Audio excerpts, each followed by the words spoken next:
18h30 sur Al-Oula, bienvenue dans ce journal. Voici ses principaux titres. Marrakech à l'heure d'un congrès mondial sur la sûreté face aux nouvelles menaces chimiques. 300 académiciens et chercheurs échangent leur expertise sur la question. Un débat franc, co-dirigé par la DGSN, Interpol, le FBI et le département américain de la sécurité intérieure. Le Maroc accueille la conférence politique sur le lien entre la paix, la sécurité et le développement, l'occasion d'identifier des projets pilotes pour battre en brèche les causes de l'extrémisme et du terrorisme au sein du continent africain. Des travaux sanctionnés par la déclaration de Tanger pour la promotion de la paix, la sécurité et le développement durable.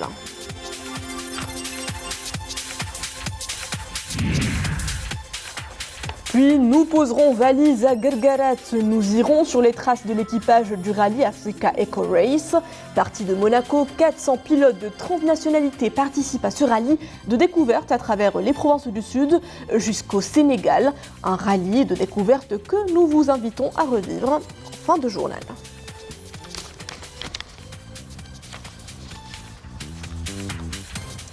Bonsoir, un communiqué du cabinet royal hier faisait savoir que Sa Majesté le roi Mohammed VI a bien voulu nommer les 4 membres de l'instance nationale de la probité, de la prévention et de la lutte contre la corruption que la loi régissant cette instance accorde aux souverains le droit de nommer. Ces nominations royales visent à parachever la composition de cette institution nationale et à lui permettre d'assumer les missions qui lui sont conférées par la Constitution, en particulier dans les domaines de la mise en œuvre des politiques de lutte contre la prévarication, la contribution à la moralisation de la vie publique et la consécration des principes de la bonne gouvernance, de la culture du service public et des valeurs de la citoyenneté responsable.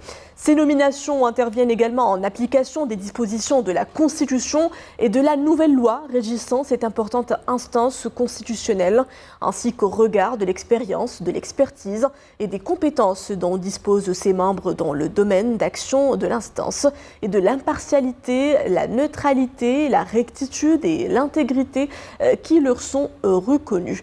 Il s'agit de M. Abdeslam Imani, Mesdames Nadia Anouz et Dounia Ben Abbas Tarji et M. Abd Samad Sadouk. Sa Majesté le roi a bien voulu également nommer M. Ahmed La'moumri, secrétaire général de l'instance.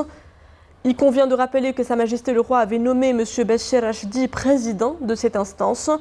L'instance nationale de la probité, de la prévention et de la lutte contre la corruption est également composée des membres désignés par le chef de gouvernement. Mesdames Rita Al-Hlou et Naïma Benouakrim, Messieurs Rachid Lamdouar et Abdelmounim Mouhsini, des 2 membres désignés par le président de la Chambre des représentants. Il s'agit de Madame Amina Figuigui et Monsieur Nordine Mouadib, des 2 membres désignés par le président de la Chambre des conseillers, Madame Rabha Zdigui et Monsieur Abdel Khalaq Chemachi.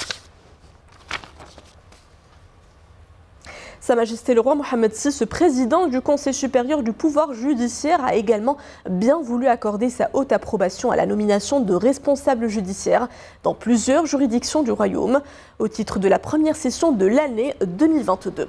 Ces nominations concernent 79 postes de responsabilité judiciaire, soit plus de 35% des postes de responsabilité judiciaire dans les différentes juridictions du royaume.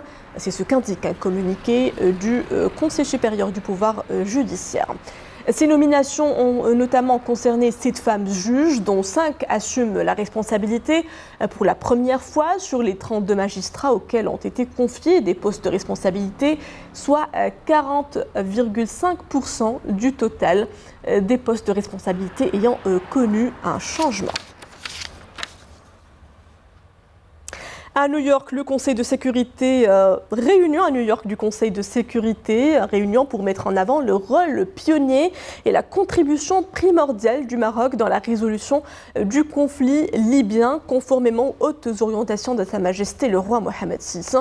Le représentant spécial du secrétaire général des Nations Unies pour la Libye et avec lui plusieurs membres du Conseil de sécurité se sont félicités de la rencontre tenue vendredi dernier à Rabat entre le président du Haut Conseil d'État libyen Khaled Meshri et le président de la Chambre des représentants libyenne Aguila Salah Aissa.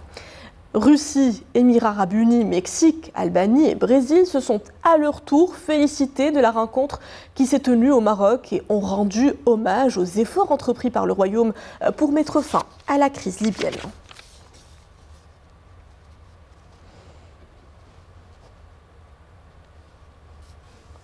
Sécurité et lutte contre le terrorisme, retenez l'ouverture aujourd'hui à Marrakech d'un événement d'une haute importance. Il s'agit du Global Congress of Chemical Security and Emerging Threats, comprenez le congrès mondial de la sécurité chimique et des menaces en cours. Plus de 300 personnes prennent part à cet événement, co-dirigé par Interpol, la DGSN, le FBI et le département américain de l'Intérieur notamment. Les précisions avec Soumia Blayéché, Hassan Mskour et Nisrina Oustar. Des experts de haute facture de la sécurité internationale, du monde universitaire et de l'industrie chimique débattent à Marrakech d'une menace croissante qui pèse sur la sécurité et la paix dans le monde, celle du terrorisme chimique et des menaces d'attentats à l'explosif, un agenda ultra chargé et des défis colossaux. تبادل التجارب والخبرات وايجاد واحد النقاش شفاف حول هذه الامور وكذلك L'objectif est d'ouvrir un débat franc et audacieux sur la question car les groupes terroristes exploitant les matières chimiques à des fins criminelles se font de plus en plus nombreux. Pour y faire face, il faudrait mutualiser les efforts mondiaux. Dans ce domaine, comme vous le savez, le Maroc a une stratégie holistique qui a partout prouvé son efficacité et son efficience. Une stratégie saluée de tous bords et mise en avant lors de plusieurs événements continentaux et internationaux.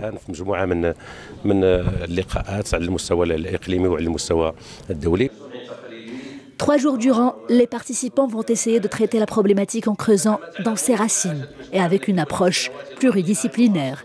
Il s'agit d'abord d'examiner et d'étudier tous les cycles de fabrication des armes chimiques, les chaînes d'approvisionnement, les méthodes d'acquisition et l'implication des acteurs non étatiques.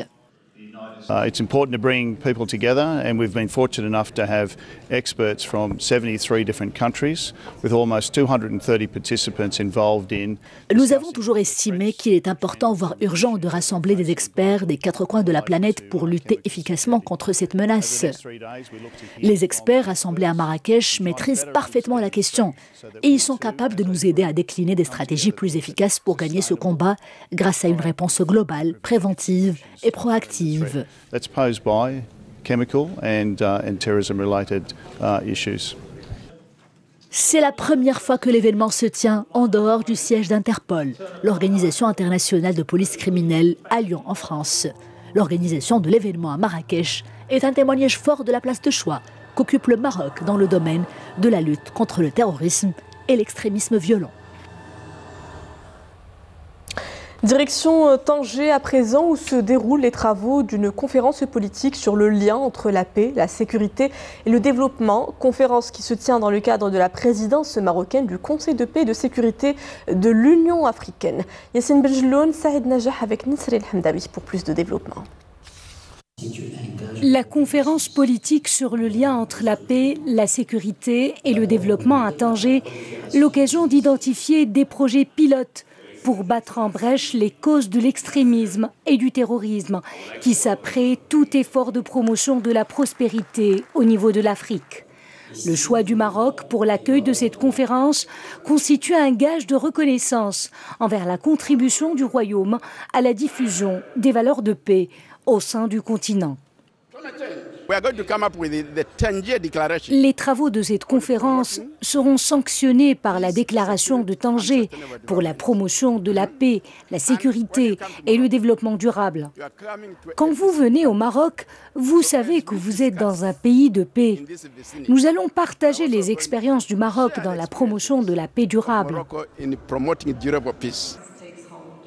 L'heure est à l'exploration des pistes et mécanismes capables de créer des synergies entre les différents organes en charge du développement durable, de la paix, de la sécurité et de la gouvernance en Afrique.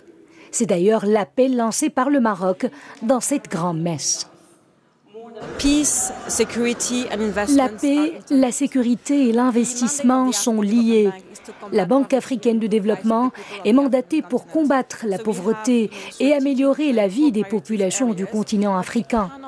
Nous ne pouvons pas accomplir cette mission de manière durable sans un environnement de paix. C'est pour cela que nous nous sommes employés à engager une réflexion sur la meilleure manière d'amener le secteur privé à lancer des investissements positifs qui promeuvent la paix. Le Royaume préconise d'asseoir une continuité de cette Policy Conference en l'institutionnalisant en tant que processus de Tanger. Processus impliquant toutes les parties prenantes, y compris le secteur privé, dans la création d'un momentum positif en faveur de la stabilité et de l'essor du continent.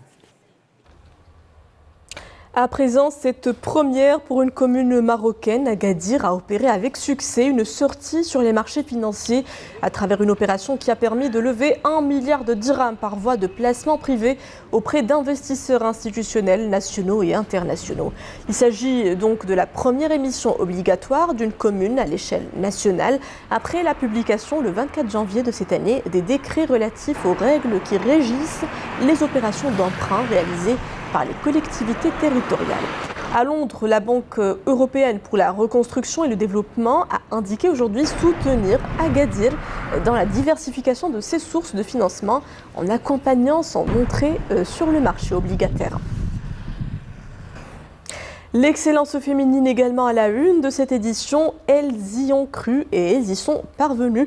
3 candidates ont été primées pour leur initiative au service des objectifs de développement durable des femmes entrepreneurs que met en lumière et que récompense la 7e édition du prix Tamayouz. Sur l'importance de ce prix, je vous propose d'écouter la ministre de la Solidarité, de l'Insertion sociale et la Famille, Hawatif Hayal, au micro d'Abdelhamid Boujekhi.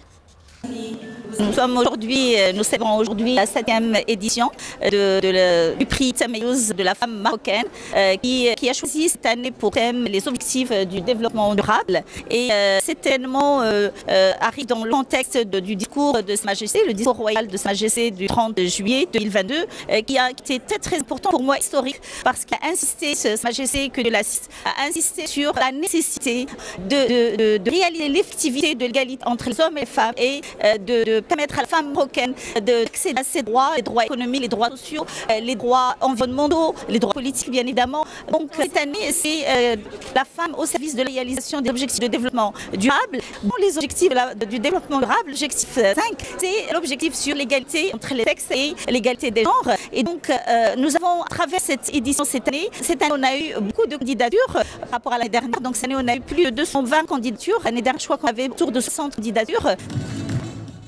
Plus on apprend, mieux c'est. Les langues ont toujours été un atout très recherché, voire un vecteur de réussite. En plus de l'arabe et du français, on se tourne désormais vers l'anglais, l'espagnol, encore très en vogue en ce moment, le mandarin. Une forte demande pour le plurilinguisme constaté parmi la jeune génération des locuteurs polyglottes. On croise nombreux dans les centres de langue. Alors comment justifier un si grand engouement pour l'apprentissage de langue étrangère? Réponse dans ce reportage. Il est signé Fouad Laj avec Mohamed Lachga et Nour Benamla.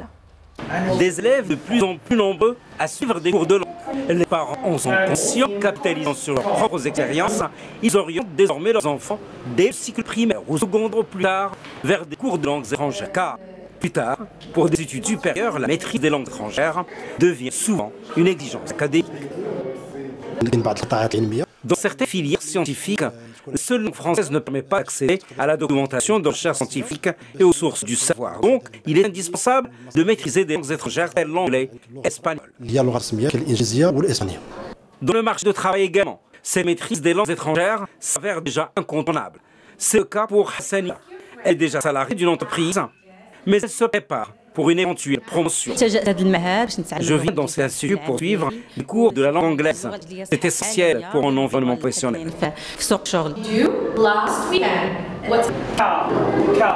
Les langues étrangères sont une exigence académique pour la recherche scientifique sur le plan professionnel, mais pas que. Elles contribuent dans le développement de leur personnalité, leur apportent une compétence en matière de communication, ce qui leur favorise l'accès au monde culturel ainsi qu'à leur employabilité. Pour ce qui est des études doctorales dans les filières scientifiques, La langue anglaise est aujourd'hui indispensable pour pouvoir consulter les documents, rédiger et publier les articles de recherche scientifique. Leçon 2. Activité 3. À moto, en 4x4, en quad ou en camion, ils se sont lancés le challenge de rallier Monaco à Dakar. Nos équipes les ont rencontrés à Garat, dans le Sahara marocain, où au moment où 400 participants se rallient Africa Eco Race s'est apprêté à se rendre en Mauritanie. Manabou Kardimé, Mohamed Dassan. Sur les dunes, une aventure humaine se poursuit. Plus de 690 km parcourus au Maroc, 6 étapes en tout, avant de reprendre la course vers la ville de Chami en Mauritanie.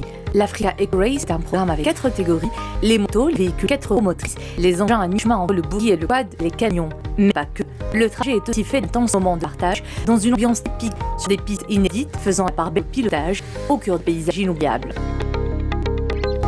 Là, on va rentrer en Mauritanie. On voulait remercier chaleureusement le pays, le Maroc, parce que c'est toujours un accueil fabuleux. La traversée se passe dans de très bonnes conditions. Le parcours est sécurisé, c'est admirable. Nous sommes à la frontière marocaine, où tout se passe bien. On était super bien accueillis par le Maroc. Et on reviendra pour le rallye Africa Eco Race. Un rallye tout-terrain et une rude concurrence dans les différentes étapes. Le parcours propose des pistes variées alliant les pistes montagneuses, les pistes sablonneuses, le hors-piste et le franchissement de dunes. Un tracé qui donne également à voir une région en plein essor. Je découvre tout l'ensemble des équipages avec beaucoup de fierté le développement impressionnant que connaissent les provinces du Sud, en particulier en termes d'infrastructures. Les concurrents ont franchi hier la frontière maroco-mauritanienne au niveau du poste frontière de Guerguet, comme prévu, pour allier Dakar ce samedi. Le rallye aura ainsi traversé 3 pays, le Maroc, la Mauritanie et le Sénégal. Et on arrive à la fin de cette édition. Merci à vous d'avoir suivi. Le retour de formation à 20h30 avec le journal de la Russie. Je suis le programme toujours là.